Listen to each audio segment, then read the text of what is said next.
వరంగల్, ఖమ్మం, నల్గొండ ఉపాధ్యాయ MLC ఎన్నికల polling కు అన్ని ఏర్పాట్లు పూర్తి చేశామన్నారు కలెక్టర్ ప్రావీణ్య. ఎన్నికల మెటీరియల్ డిస్ట్రిబ్యూషన్ కేంద్రాన్ని ఆమె పరిశీలించారు. బ్యాలెట్ బాక్సులను కట్టుదిట్టమైన భద్రత మధ్య తరలిస్తామంటున్న హన్మకొండ జిల్లా కలెక్టర్ ప్రావీణ్యతో మా ప్రతినిధి Naveen face to face. Warangal, Khammam, Nalgonda Upadhyaya MLC ఎన్నికలకు సర్వం సిద్ధమైంది. పోలింగ్కు సంబంధించినటువంటి మెటీరియల్ ప్రక్రియను అధికారులు డిస్ట్రిబ్యూట్ చేస్తూ ఉన్నారు. ఎట్లాంటి ఏర్పాట్లు చేశారనేటువంటిది, అంటే ఉమ్మడి వరంగల్ జిల్లా పరిధిలో ఎట్లాంటి ఏర్పాట్లు చేశారనేది హన్మకొండ కలెక్టర్ ప్రావీణ్య గారు ఉన్నారు. వారి మరిన్ని వివరాలు తీసుకున్నాం. మేడం, ఎట్లా జరుగుతున్నాయి ఏర్పాట్లు, ఎట్లా చేశారు? 3 constituencies, Karimnagar graduates and teachers ఉంది, అండ్ నల్గొండది టీచర్స్ కాన్స్టిట్యుయెన్సీ ఉంది మన దగ్గర.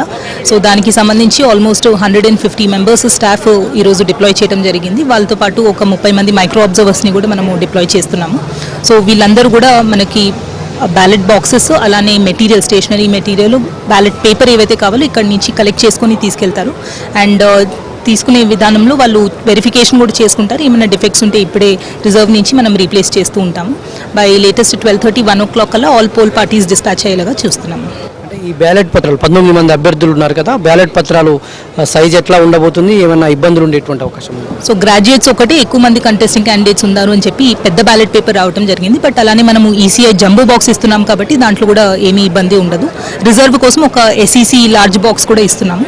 సో ఏమీ ఇబ్బందులు అయితే లేవు బ్యాలెట్ పేపర్ విషయంలో.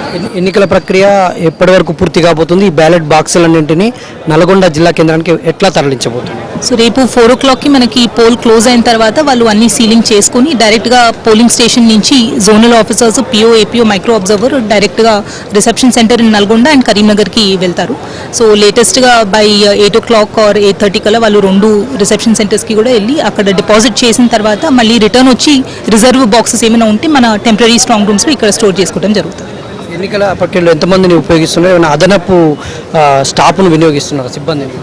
సో ఈసారి టీచర్స్ కాన్స్టిట్యున్సీ కాబట్టి మనము చాలా వరకు revenue department staff, agriculture department staff వీళ్ళనే వాడటం జరిగింది. దాదాపు 150 members poll staff, support staff ఇంకొక 50 మెంబర్స్ మనం వాడుతున్నాం. Thank you madam, thank you very much. ఇది కలెక్టర్ ప్రావీణ్య గారి అభిప్రాయం. మొత్తంగా ఎన్నికల ప్రక్రియకి అయితే ఏర్పాట్లు పూర్తయ్యాయి. పోలింగ్ మెటీరియల్ ప్రక్రియ అయితే దాదాపుగా పంపిణీ ప్రక్రియ ఎండింగ్కి వచ్చింది. ఆ మేరకు అధికారులు అయితే అన్ని ఏర్పాట్లు చేసినటువంటి పరిస్థితి కనిపిస్తుంది. వీడియో జర్నలిస్ట్ జగదీష్తో నవీన్, ఏబీ ఆంధ్ర.